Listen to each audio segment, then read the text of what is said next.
Abra sua Bíblia em Isaías, capítulo 32, versículo 9.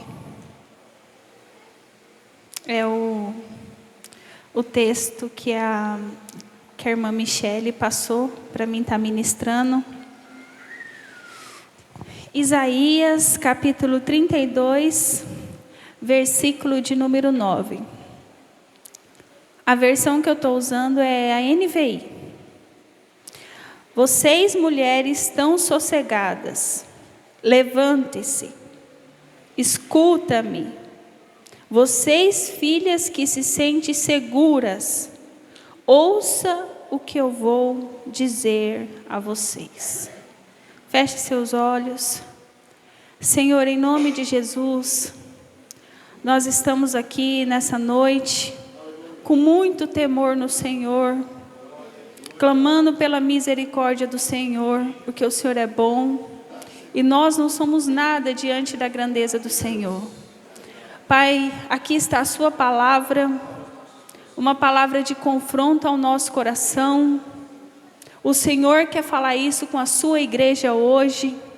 E Pai, a oração que eu sempre faço quando eu vou ministrar, que cada coração aqui, meu Deus, seja um solo fértil diante da sua presença. Pai, em nome de Jesus, Pai, pega cada coração aqui e transforma num solo fértil, que vai receber da sua semente, meu Deus, que é a sua palavra, e vai multiplicar. Deus, em nome de Jesus, eu clamo ao Senhor e peço que por meio do seu Santo Espírito, não deixe que o diabo venha tirar essa palavra do coração de ninguém aqui, meu Deus.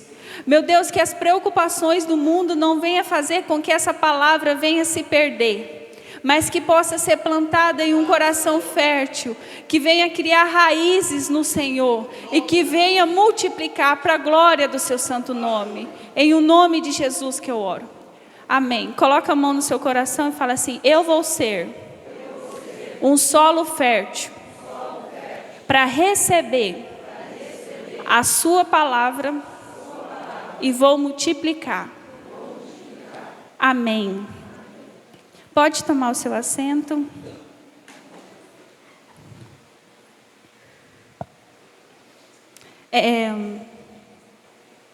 Eu gosto muito de desafios. Quando não surge, eu mesma arrumo um desafio para mim. E eu gostei muito desse texto, porque ele é desafiador. E o Senhor falou muito forte comigo, e o desafio maior dele é porque eu não posso pregar os versículos após, porque é da irmã amanhã cedo e da outra irmã à noite. Então eu vou ter que me cuidar aqui para mim não queimar os cartuchos delas. Amém? Mas em nome de Jesus, tem muita coisa apenas no versículo 9. E eu tenho certeza que o Senhor vai falar com o seu coração. Eu já vou adiantar, não vai ser uma palavra fácil de ouvir, porque não foi fácil para mim ouvir. Em muitos momentos eu me peguei com vergonha diante do Senhor. E da mesma forma eu ficava muito feliz, porque se a palavra não faz sentido para quem está ministrando, não vai fazer sentido para quem está recebendo. Amém? Eu vou fazer uma breve introdução do livro de Isaías, para que a gente possa chegar nesse versículo aqui e entender todo o contexto. Eu gosto muito do profeta Isaías, que ele tem uma característica, que os escritos dele vêm com muita palavra de confronto. Isaías, ele aperta o povo mesmo. Só que da mesma forma, antes ou depois, ele traz uma palavra de esperança, que eu tenho certeza, se você não fez isso, faça uma hora, você lê Isaías e as lágrimas escorrem, porque você sente aquele conforto no Senhor. E o livro de Isaías tem essa característica, muito confronto, mas muita palavra de esperança também. Isaías, ele foi um profeta antes do exílio, ele profetizou sobre o exílio que viria. Ele vinha de uma família real, ele era casado, e a Bíblia diz que a esposa dele era chamada de profetisa. Não sabe-se bem o que isso quer dizer, mas a maioria dos estudiosos acredita que ela também profetizava. Ele foi profeta do reino do norte, que seria a região de Judá. O profeta messiânico, aquele profeta que mais anunciou a vinda do Messias. E ele profetizou sobre esse Messias por 64 anos. 64 anos da sua vida ele falou sobre esse rei Messias. E o significado do nome Isaías, que também coloca como propósito do livro dele, é que o Senhor é a salvação. E a gente vai ver isso no decorrer do livro dele, muito explícito. Ele sempre traz o povo, você tem que confiar no Senhor, porque a única forma de sermos salvos é por meio do Senhor. E o que eu acho incrível do ministério de Isaías é que ele começa o ministério dele vendo o trono do Senhor.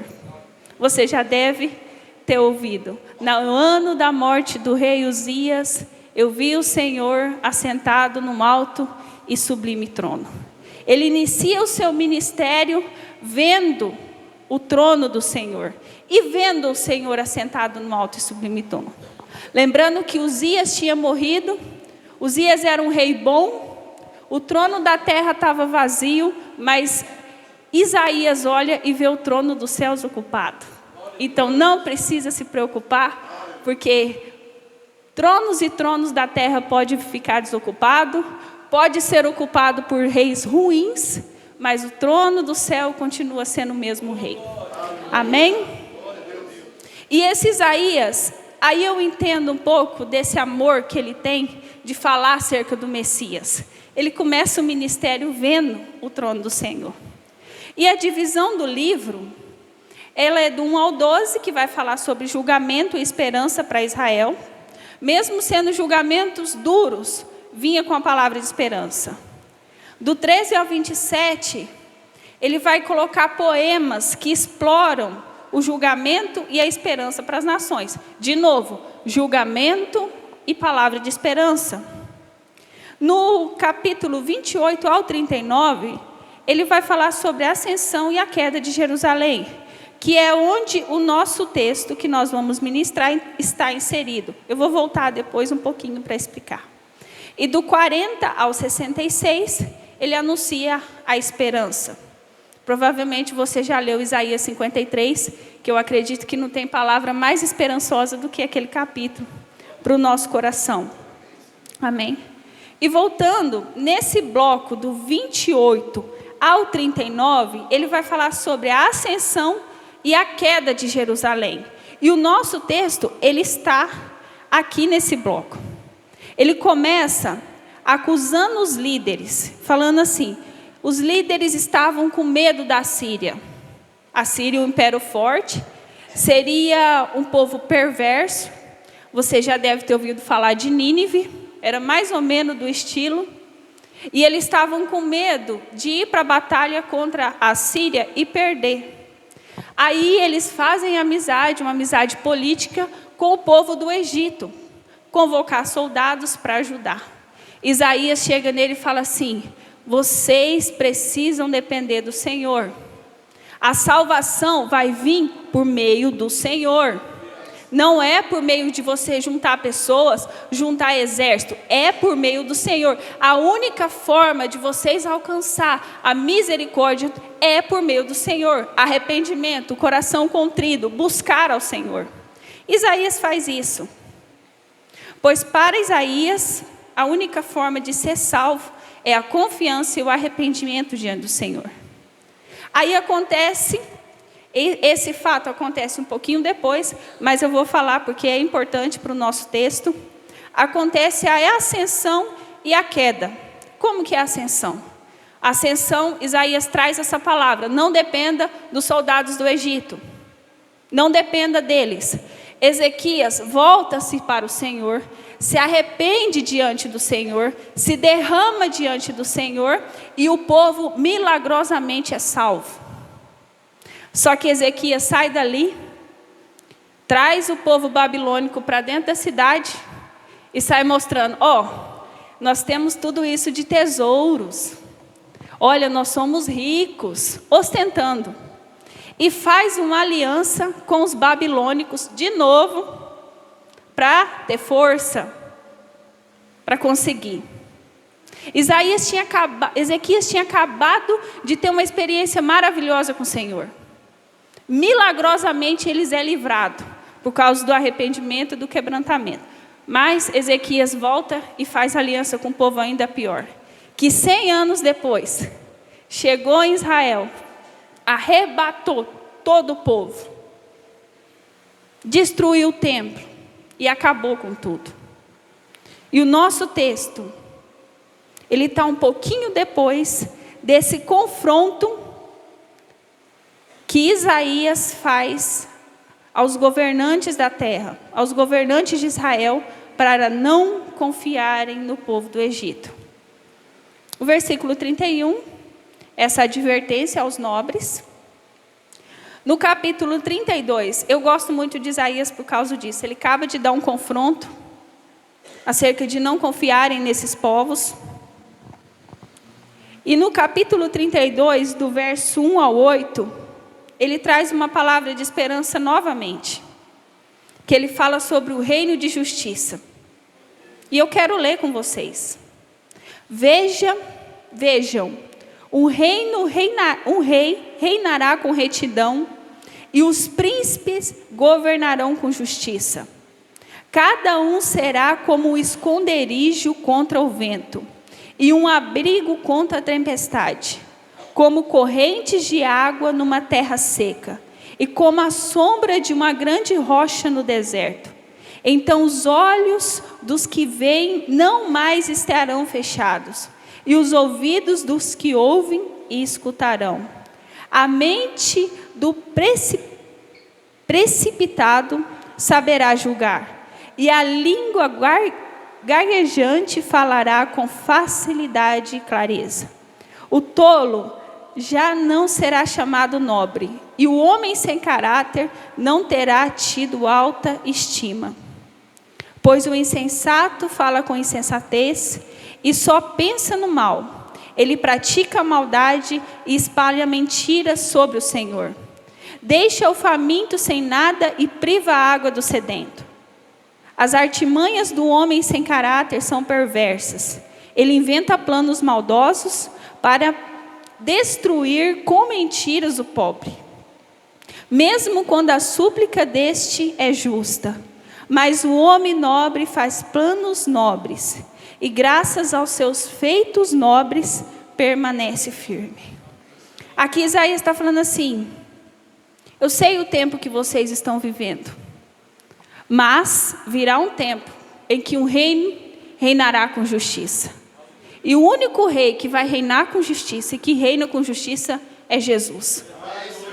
É o único rei que de fato, ele não coloca tolos em tronos, que não coloca homens ruins em tronos, que o trono ocupado é por ele. Ele é o único rei.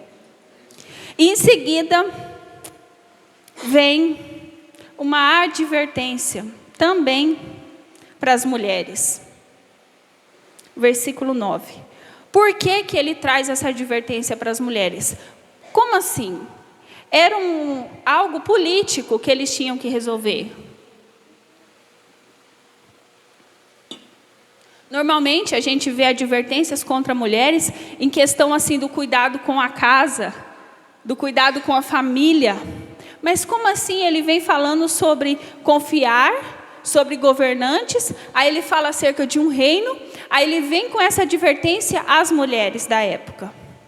Porque essas mulheres, elas tinham uma influência junto com os governantes que estavam tomando aquelas decisões para a nação de Israel. Elas estavam envolvidas ali. E o que eu aprendo com isso? Que nós mulheres, nós temos responsabilidades acerca do governo, não estou dizendo de governar, mas de estar intercedendo e de estar em pé, com o coração de pé, mas com o joelho no chão, intercedendo por tudo. Por aquilo que os nossos maridos vão decidir. As esposas que estão esposas de pastor que estão aqui, precisam estar de joelhos, intercedendo pelo seu esposo, e isso também faz parte do ministério. E seja em tudo que o seu esposo vai fazer. Ah, meu esposo não é pastor, mas ele é empresário. E quando ele vai decidir algo na sua casa, ele consulta você. E muitas vezes o pensamento da mulher conta sim, porque a decisão é para a família, é dos dois, consulta os filhos. Então, nós precisamos estar atentas, de pé, nós precisamos levantar, mas entendendo que o levantar é coração contrido.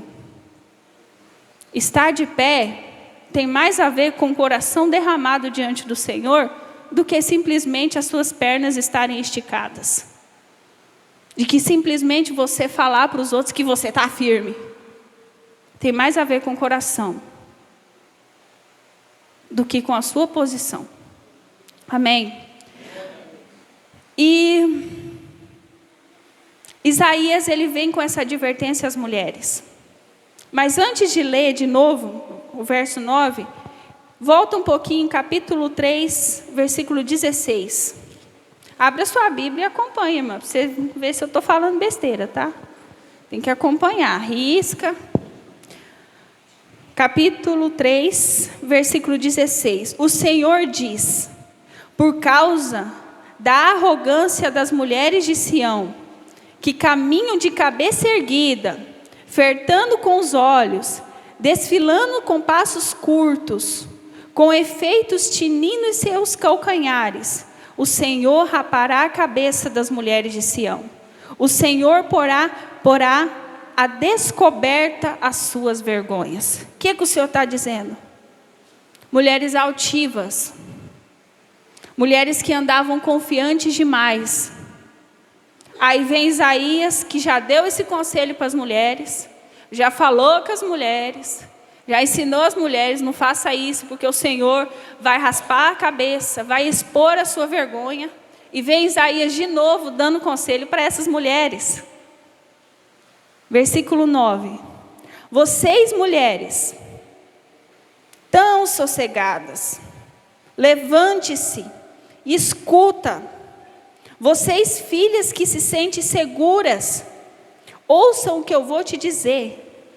E por que tem a ver essa questão da influência dessas mulheres com os líderes? Porque a segurança deles, eles estavam buscando, não no Senhor, não em voltar para o Senhor, não em se quebrantar diante do Senhor, mas estavam seguras nos recursos que o Egito ia mandar para aquela nação. A nossa segurança, a minha segurança, a segurança da sua família, depende totalmente do Senhor. Eu vou contar uma experiência, não tinha programado, mas o Senhor me trouxe à memória. Meu esposo e eu fomos enviados para o seminário. Quando nós casamos, o compromisso que nós tínhamos era as despesas de casa, uma bis que nós financiamos e pagávamos R$300 a parcela e um aluguel de R$300. Era essa a nossa despesa. O nosso salário saía, dependendo do mês, meu esposo vendedor, eu era estagiária em um banco, saía às vezes quase R$6.000. Isso 5 anos atrás. Nós não fazia nada com o dinheiro. Nada. Tinha um sofá velho, fedido em casa. Os negócios tudo largado. Não investia porque nós ia para o seminário. A bis, de vez em quando, nós atrasava a parcela. Não tinha nada, irmãs. Roupa, misericórdia. Chegava quarta-feira, eu já ficava aflita com que roupa eu ia para o culto. E olha, nós ganhávamos, esse dinheiro entrava. Nós falamos assim: amor, agora não vai para o seminário, nós temos que dar um jeito. Vendemos trem tudo em casa. Por um milagre, nós saímos sem dever nada para ninguém, porque graças a Jesus, meu esposo, ele é um homem muito reto, muito digno na cidade. Ele não aguenta dever para ninguém, não aguenta dever nada para ninguém. E ele falava assim: amor, nós temos que consertar. Nós pagamos todas as contas que ia vencer ainda, deixamos redondinho e fomos para o seminário. Chega no seminário, nós vamos ganhar quanto? R$1.000. Na época o salário era R$1.000. Irmãs, e a melhor coisa é depender do Senhor. Porque aqueles R$1.000 rendiam o que aqueles 6.000 nunca rendeu. A gente não sabia, sobrava dinheiro. Nós dava oferta para os outros. Nós pagava lanche para os coitados também, seminarista que não tinha dinheiro e não podia comprar. Que seminarista, coitado. Se um dia você conhecer um seminarista, leve ele na pizzaria, que é o sonho dele, porque ele não tem dinheiro. E ele fica, nossa, não sabe a alegria que ele sente. O dia que você vê um seminarista, seja qual seminário for, fala assim, eu vou pagar uma pizza para você. Você pode ter certeza que você vai estar respondendo oração. E era desse jeito. Depender do Senhor. Depender do Senhor não tem a ver com o que você vê ali na sua frente. Não tem a ver com os recursos que você tem. Deus faz 1000 virar 10.000. Você não ganha mais, não. Deus multiplica aquele ali. Ser fiel. Esses dias eu conversando com meu esposo, e nós falamos sobre ser dizimista. Devolver o dízimo para o Senhor. E aí eu falei assim, amor, às vezes a gente fala, eu acho que a igreja deve achar assim, o pastor está preocupado que vai faltar as coisas dele em casa. Mas não é, não tem nada a ver, o Senhor providenciou para nós a vida toda. E se não vir de um jeito, vem do outro. E se não vir, Deus faz passar sem também. Tem mais a ver com a pessoa. Deus multiplica. Seja fiel. Seja fiel. Dependa-se do Senhor. Isaías, capítulo 9. Vocês, mulheres, tão sossegadas. O termo sossegada traz a ideia de alguém descompromissado. Descompromissado. Alguém que tanto faz a água correr para cima ou correr para baixo. Alguém que não tem compromisso. Alguém que está acomodado. Alguém que fala assim, não, mas eu estou tranquila porque vai dar certo. Eu vi o soldado chegando. Eu vi meu esposo conversando com o irmão lá e falou que vai dar certo. Eu vi que a conta tem dinheiro. Está tranquilo. Graças a Deus, meu esposo, a minha esposa e meus filhos estão na igreja. Agora vai tudo bem. Agora eu posso acomodar. Já viu uma expressão, o crente não tem 1 minuto de descanso? E não é para ter mesmo, não. O dia que ter, você escuta Isaías batendo na sua porta. Ô, mulher sossegada. Não é para ter descanso, não. O crente não está aqui para descansar. Pode acalmar um pouquinho aqui, mas fique esperto também. Mas descansar, não. E eu quero contar a história de um homem sossegado, de boa. Já ouviu falar de Eli? Entra uma mulher na igreja, desesperada, que estava sofrendo horrores na sua casa. Que o marido dela casou com ela porque amava, só que não dava filho. Aí ele foi e casou com outra para ter filho. Ela ajoelha, chora diante do Senhor.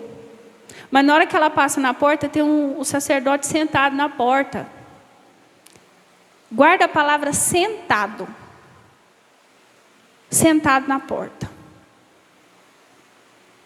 Depois, ela tem um filho. Dá o tempo, ela vem, entrega esse filho para o Senhor. E um menino. Samuel era um menino. E você vê o comodismo aí. Um sacerdote no templo e Deus fala com o menino. Parece ser até hipocrisia, né? Um sacerdote consagrado, colocado por Deus, e Deus fala com o menino. Fala uma vez, o menino não entende. Fala 2 vezes, o menino não entende. Fala 3 vezes. Aí Eli esperta fala, é assim mesmo que o Senhor fala. Já tinha até esquecido como é que o Senhor falava. O Senhor fala que esse menino, levanta esse menino como juiz. Um dia, os filhos dele, tudo virado. Está Eli em cima do templo, sentado, de novo. E porque ele era gordo, o banquinho quebrou e ele caiu lá de cima e morreu. Mãe, você tem preconceito contra a obesidade? Não, jamais. Mas ali mostra que ele estava comendo mais do que ele devia do sacrifício do templo. Estava acomodado diante do Senhor. Um sacerdote sentado na porta do templo e olha uma mulher desesperada e fala que ela estava embriagada. O sacerdote dentro do templo e Deus fala com o menino. Chama o menino. Traz uma palavra de juízo por meio do menino. Irmãos, não sentem. Não se acomode. Tem muita gente que às vezes está dentro da igreja, vê Deus fazendo aqui, vê Deus se manifestando ali e fala, Deus já fez assim comigo. Mas passou meu tempo, irmã. Passou o tempo? Passou o tempo? Deus ressuscitou Dorcas para continuar fazendo as roupas para as irmãs.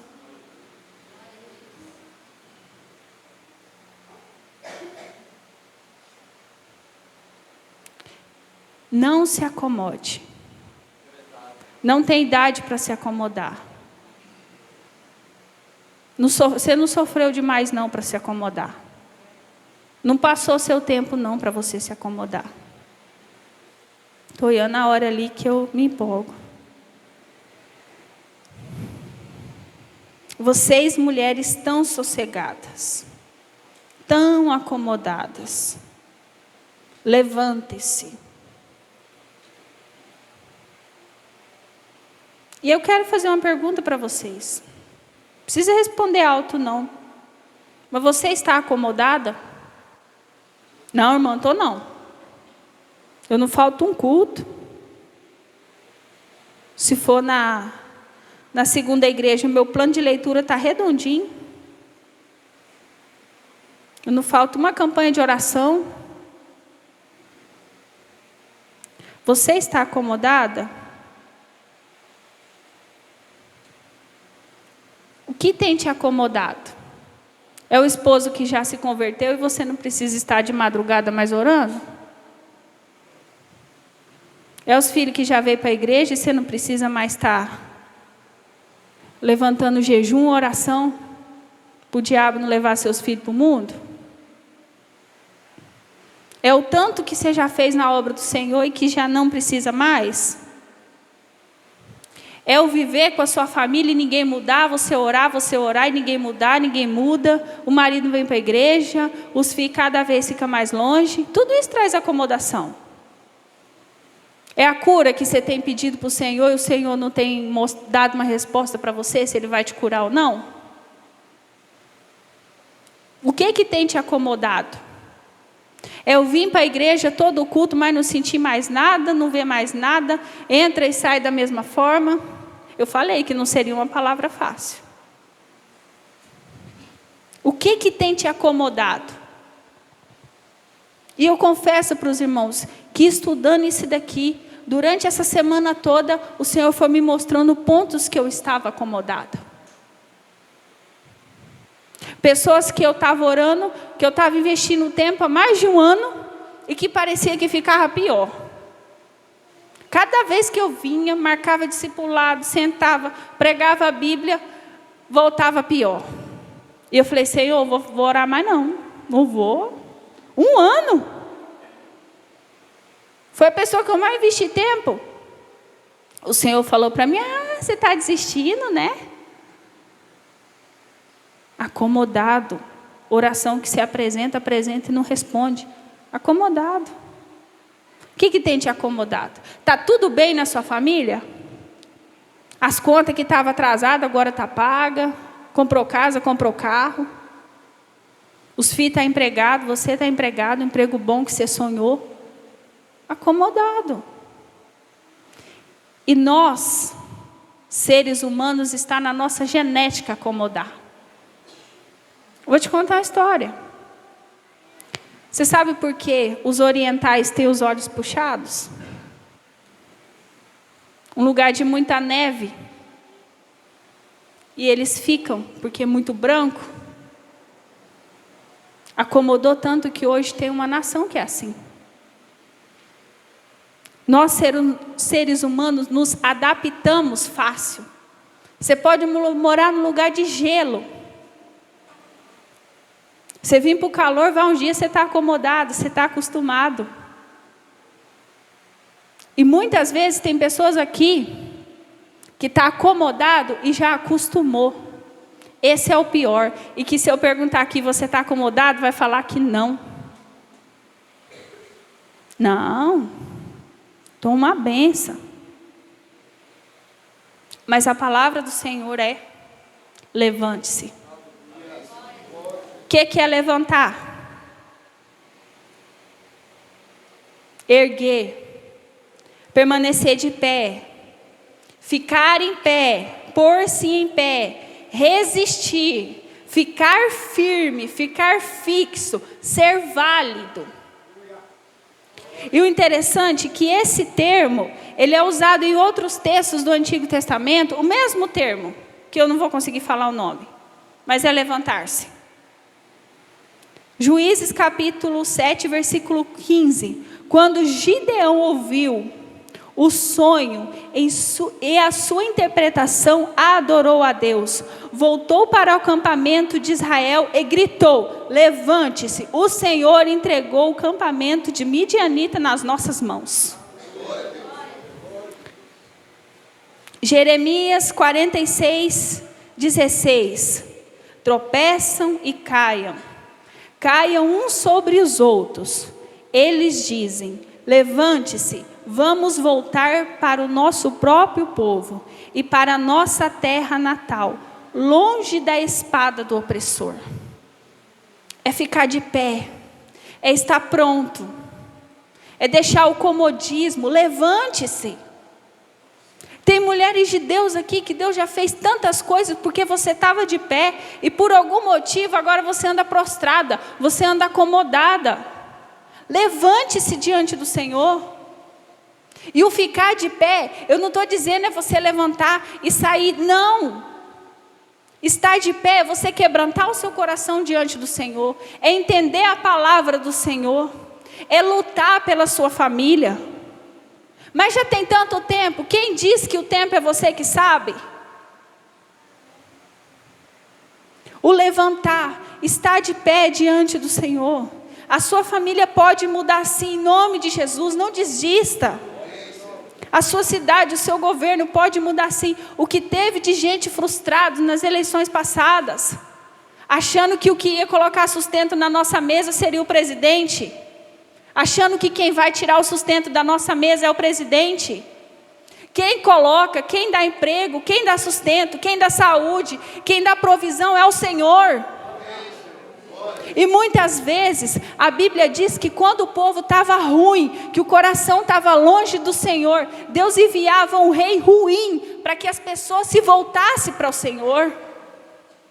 Então, às vezes os governantes que estão acima de nós têm mais a ver com o nosso coração do que com o coração dele.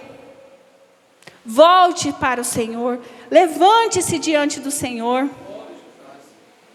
O seu marido perdido pode voltar para o Senhor. Os seus filhos perdidos podem voltar para o Senhor. Levante-se. Guerreie. Fique de pé. Não se renda. Não se acomode. Eu peço a você agora, feche os seus olhos e fala assim: Senhor, aonde eu estou acomodada? Faz isso. Os homens também. A mensagem é para as mulheres. Mas muitas vezes tem muitos homens aqui acomodados também. Senhor, aonde eu estou acomodada? Desperta-me, Senhor. Para de ser orgulhosa, achando que é dono do seu nariz, achando que depois que você começou a trabalhar, o seu marido não tem mais nada a ver com você. Jesus é o dono. Jesus que é o seu dono. É o dono da sua família. O bom de você estar pregando e não conhecer ninguém, pastor, é que se você falar alguma coisa e tiver alguém vivendo, você não fica como está dando indireta. E o pastor não falou nada comigo, tá? Nós nem conversamos. Eu sofri demais. Já lutei tanto. Já lutei. Os filhos já estão tudo criado. Cada um está com a sua família. Agora eu quero paz. Acomodada. Sossegada. Despreocupada. Descompromissada. Temos compromisso, sim. Eu tenho um dizer na igreja que eu falo assim: ninguém fala nada com as crianças da igreja. Se alguém falar, não. O menino não tem pai, não tem mãe, a avó que traz para dentro da igreja. Mas é compromisso nosso cuidar. Esse negócio de que quem pariu Mateus que embale, não sei onde, isso não é bíblico, não. O pastor tem compromisso com as crianças, ensinar as crianças. Abrir portas para as crianças serem ensinadas. Aquela criança que não tem pai e que vem para a igreja, ela precisa ter uma referência paterna na vida dela. E muitas vezes vai ser o diácono da igreja, o pastor, o músico aqui do púlpito. Temos compromisso, sim. Lá na igreja tem uma irmã que eu admiro muito ela. Ela tem 84 anos. A irmã Geni. E ela cuida de 2 bisnetos. Ela leva aqueles meninos para a igreja. Ela vende a pé. A casa dela não é muito longe, mas para uma senhora de 84 anos, eu acho longe. Ela vem, traz aqueles meninos para a IBD, traz aqueles meninos para a escolinha à noite. Tem um mais novinho que faz uma birra, que faz uma pirraça. Ela pega aquele menino no colo com amor. E muita gente fica lá fora, não é obrigação dela. Não é mesmo, não, é do pai e da mãe. Só que vai deixar? Ela fala assim: eu criei todos os meus filhos no caminho do Senhor. Criei alguns netos e vou criar os bisnetos até quando Jesus voltar para mim. E os netinhos dela, os bisnetos, estão criados na igreja, estão criando. Com amor. E um dia eu falei no culto, eu falei: ninguém fala nada. Se você não puder ir lá ajudar a cuidar, você não fala nada. Você não se levanta com essa ungida do Senhor, que o Senhor levantou. Não é compromisso, tem muito disso, não é compromisso meu, não é responsabilidade minha. Não é mesmo, não? Então, tudo que Jesus falou, por rasgar e jogar fora, não anula a responsabilidade daqueles que deveriam cuidar. Não estou dizendo isso. Mas se não tem referência, seja você a referência. Para os seus enteados, para os seus sobrinhos, primo. Levante-se. Deixe de comodismo. Fica de pé, mulher. O que o Senhor está dizendo por meio da palavra dele? Por que era para aquelas mulheres levantar? Os piores dias da nação de Israel estavam chegando. E eu tenho uma notícia para te dar. Os piores dias vai chegar. Você levantando ou não? Você se quebrantando diante do Senhor ou não? Só que eu te aconselho a levantar. Eu te aconselho a ficar de pé diante do Senhor. Te aconselho a ir para a batalha. Lutar pela sua família. E hoje, irmãos, a gente está numa guerra que vocês não têm noção. Antes, atacava os adultos, agora não, estão atacando criança. Criança até 5 anos, ele é uma esponja. Ele absorve tudo que você fala, tudo que você fala. Inclusive, se você vê uma criança xingando, pode saber que o pai e a mãe xingam em casa. Ele viu alguém xingar perto dele, ele aprendeu. E hoje na escola estão ensinando coisas que é de arrepiar. Cabeludo mesmo. Isso é guerra. E a igreja precisa estar de pé. As mulheres precisam se levantar. Porque o dia ruim vai vir. se levantando ou não, mas passe o dia ruim de pé. Esse povo viveram a bênção, que eles foram livrados da Síria, milagrosamente. O Senhor foi por eles, e eles venceram. Só que o rei voltou de novo e confiou em outros exércitos. Babilônia. Chega a Babilônia, leva todo aquele povo de novo. Inclusive Daniel, Sadraque, Mesaque, Abidnego, que você conhece a história. Viveram os piores momentos da vida deles. Imagina se essa nação se volta para o Senhor, se quebranta diante do Senhor. Irmãos, e nós estamos vivendo esses dias. Hoje você não vê espadas aí, mas tem ideologias aí que destrói a família mais que uma espada. Antes chegasse soldados dentro da sua casa, matasse você ia ser salvo.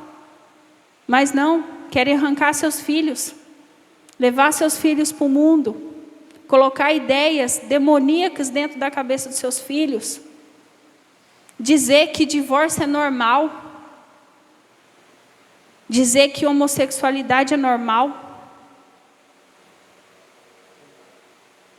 E muitas vezes, isso que eu estou fazendo aqui, corre o risco de eu levar um processo. Mas a verdade é verdade. Doa quem doer. Eu não estou falando as coisas que dependem de mim, que eu acho. Estou falando que o meu mestre ensinou. E que o meu mestre morreu para ensinar. O evangelho da vida. O evangelho que dá água e que a pessoa não sente mais sede. O evangelho que salva um pecador miserável que merecia ir para o inferno e sem nada em troca. O evangelho que salva o perdido, que liberta o escravo, que salva a família, que salva a criança. Isso que nós devemos defender. Levante-se, mulher. Levante-se, homem. Levante-se, jovem. Levante-se, criança. Deus usa a criança. Lembre-se de Samuel. Fica de pé em nome de Jesus.